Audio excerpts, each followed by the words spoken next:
Hello, good morning everyone. Hello friends. Today I am presenting before you the gist of Srimad Bhagavad Gita, a wonderful treatise which can improve our present, past and the future, which can take us to the God, which can relieve us from all pains, worries, sorrow, and this is a sort of conversation between the Almighty and His incarnation nurse known as Arjun. Arjun was standing along with the God in between the two armies, the Pandu army and the Kaurava armies. In Kurukshetra, and he was filled with sorrow, worries when he saw the vast armies which were going to be destroyed soon. Now the Almighty explained him step by step to relieve him of the pain, the torture he had been suffering throughout his life. This treatise can help us build our future, can relieve us from all pains, and then gradually it may take to the Almighty. We may call it assimilation in God, we may call it moksha, it is salvation, it is emancipation. Now we see that this conversation was narrated to Ganpati, Ganeshji Maharaj by Bhagwan Ved Vyas, and he penned it down.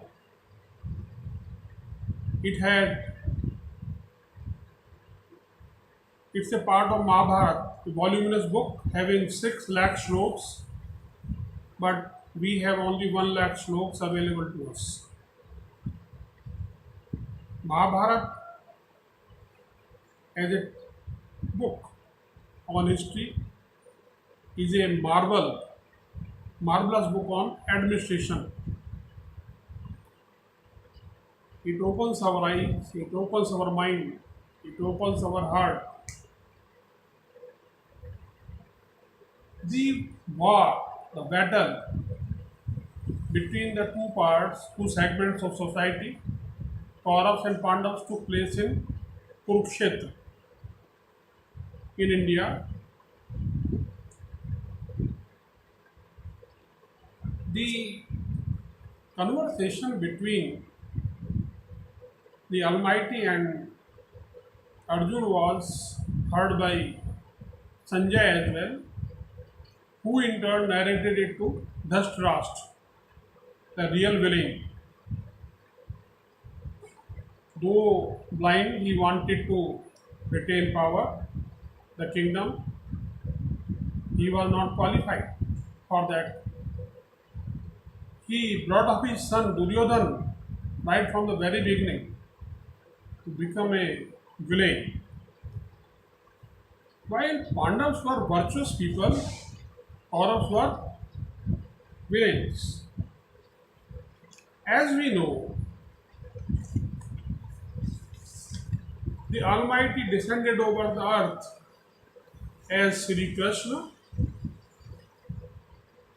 and whenever the wicked people, villains, overpower the earth, the Almighty comes here in one or other form and He relieves the inhabitant from pain, sorrow, worries.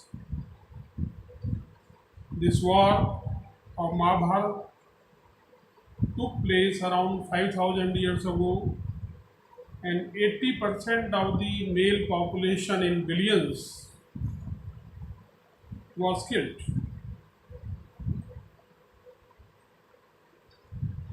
At this occasion, the Almighty,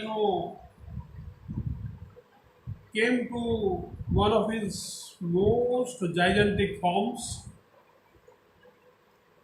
Arjuna was not able to stare at him, so he granted him insight, divine vision.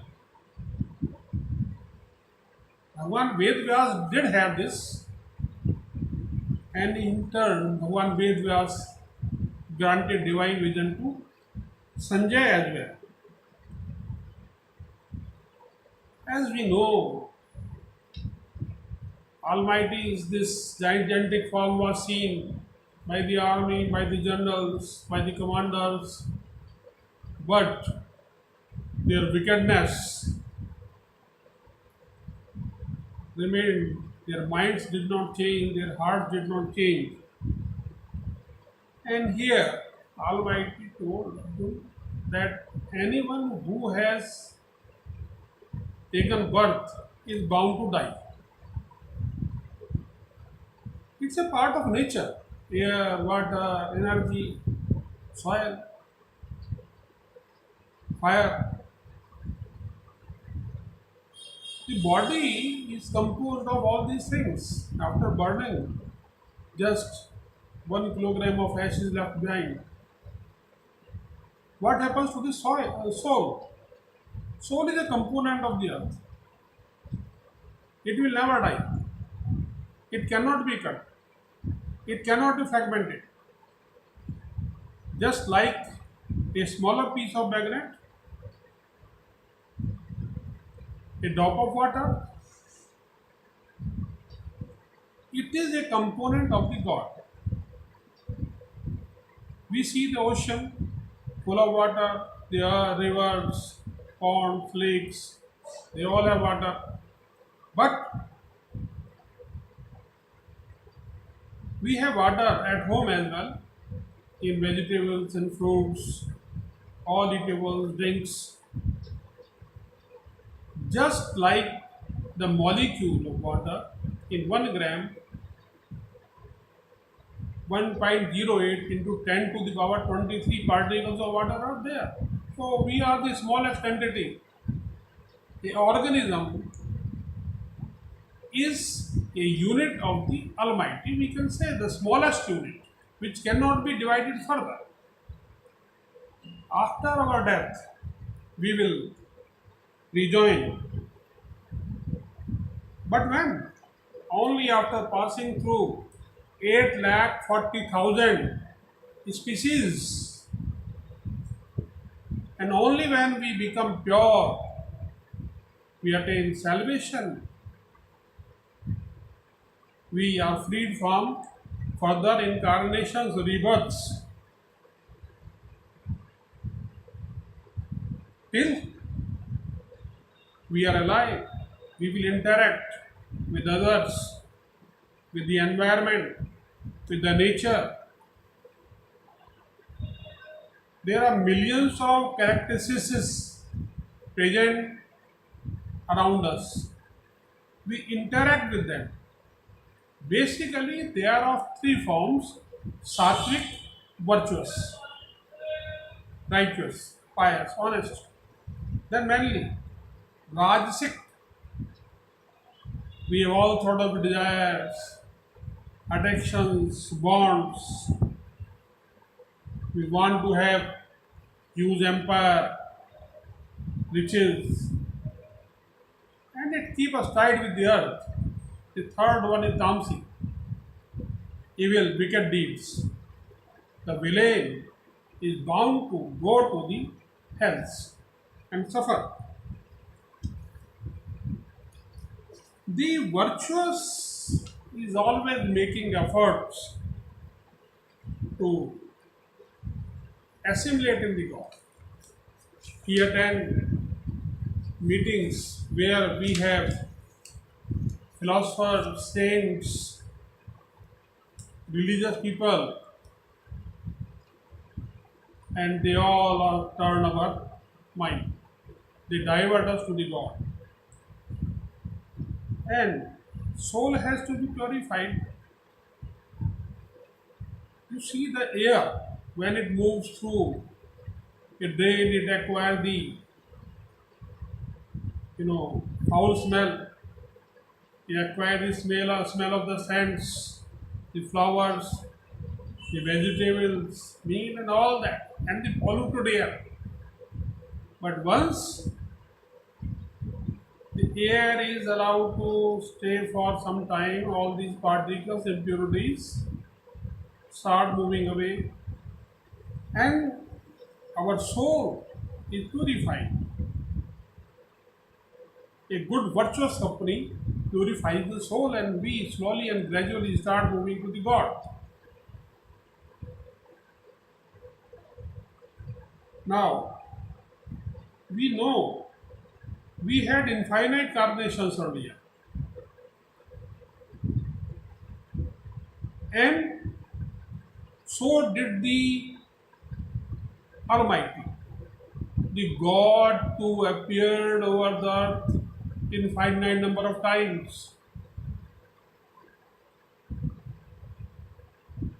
Now, the God is not attached to anyone, He is neutral.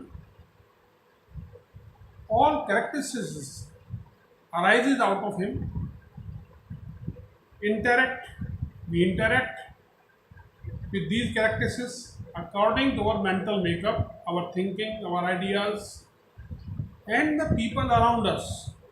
If we have a good company, we will become decent people. If we have bad company, we will become notorious, thugs, looters, terrorists. What else? Bad company, evil company will destroy our future. Initially, we will go to the hell, and on being released from the hell, we will take birth as insects, worms, creepers, like that. So we see that if we are born, we are bound to die. The soul has no religion, no location, it's not centralized. I am in India today, but in one of my past life, I was in America, and I was in Australia as well. I saw some places in India which are in my memory, they are still in my memory. I know, I understand, I feel. I had been in some inferior species as well. Now, the God has given me a chance to seek enlightenment, seek knowledge, and move slowly and gradually towards the God. Three ways: karma, jnana, and bhakti. Karma means deeds, endeavors. Jnana means enlightenment, knowledge. And bhakti means devotion to the God. In India, we talk of Varna, Shram, Dharma. Four Varna, Brahman, Kshatriya, Vaishya, and Shudra. These are the titles which clearly tells us that you can perform four kinds of deeds. You are not stamped to act like a Brahman or to act like a Shudra. Manusmriti has clearly said that it depends upon you whether you are a Brahman or a Vaishya, a Kshatriya or a Shudra. Your deeds will decide, not the Almighty. Then, four stages in life: student life, brahmacharya, celibacy; grast life, family life, household.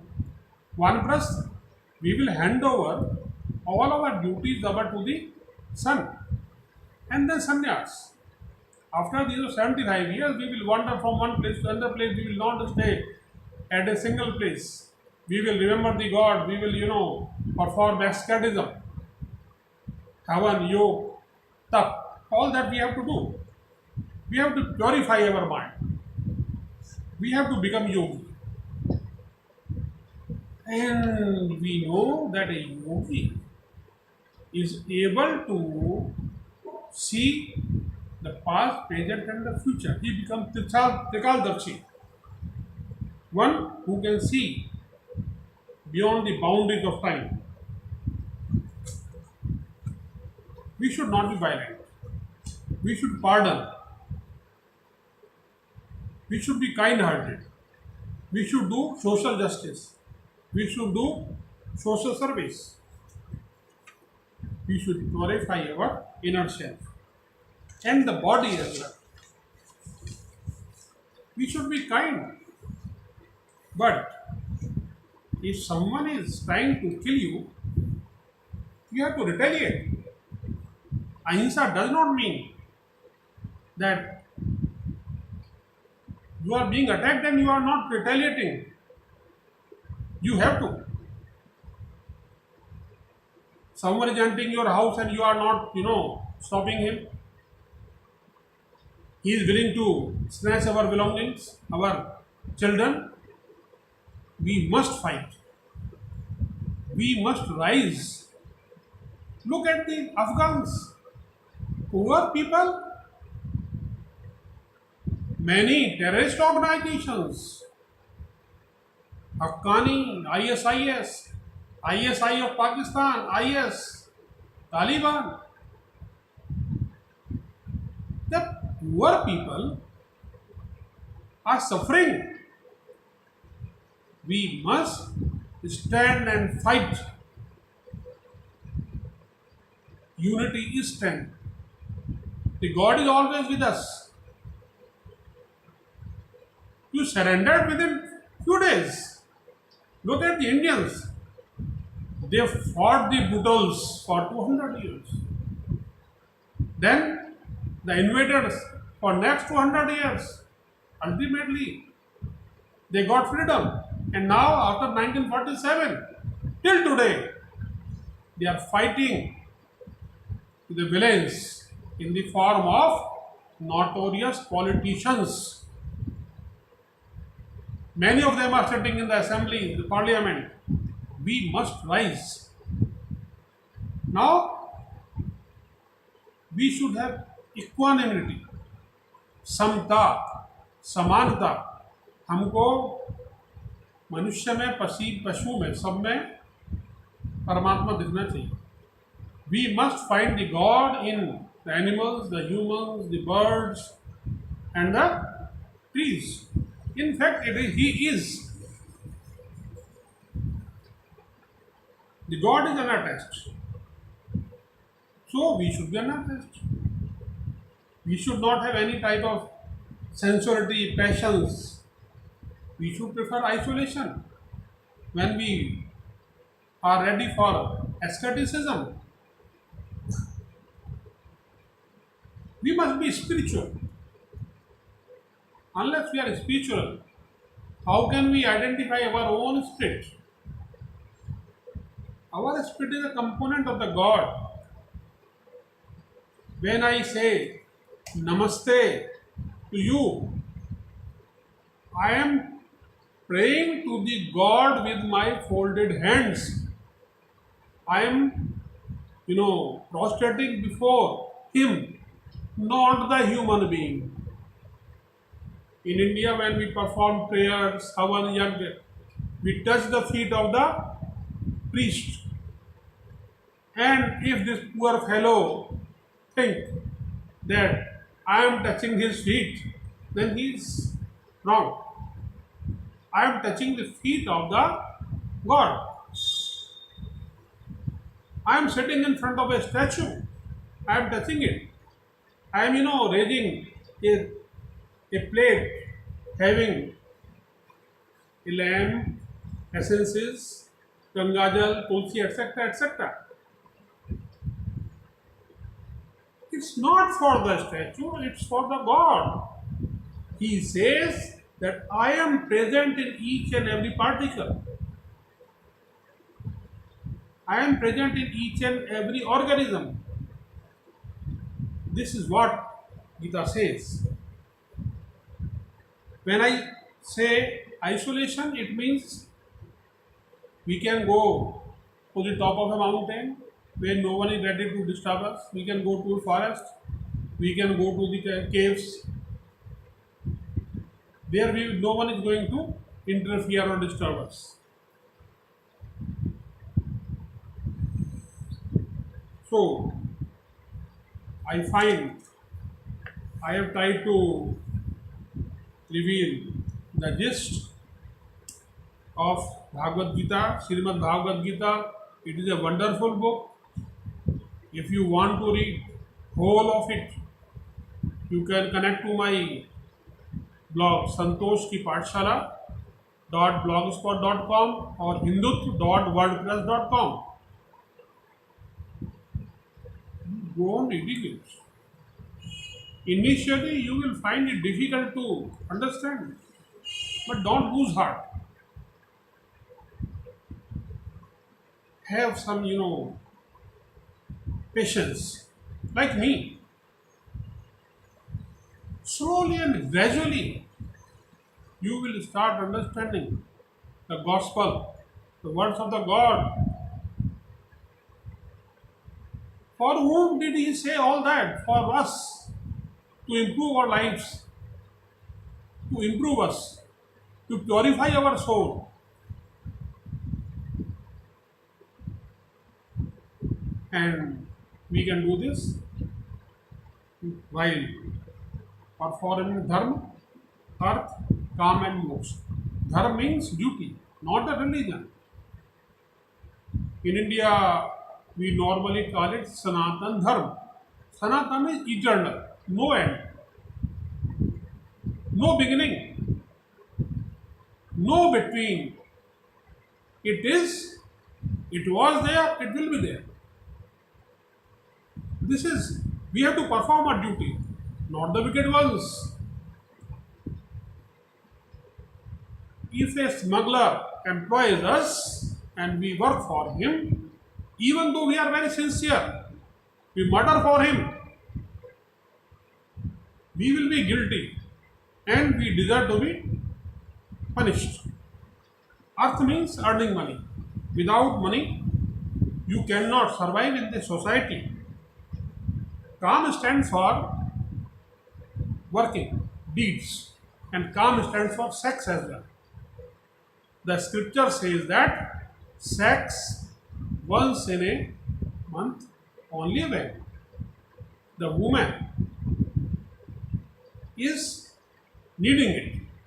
Otherwise, it is just celibacy. Our job is just to, keep our family going on.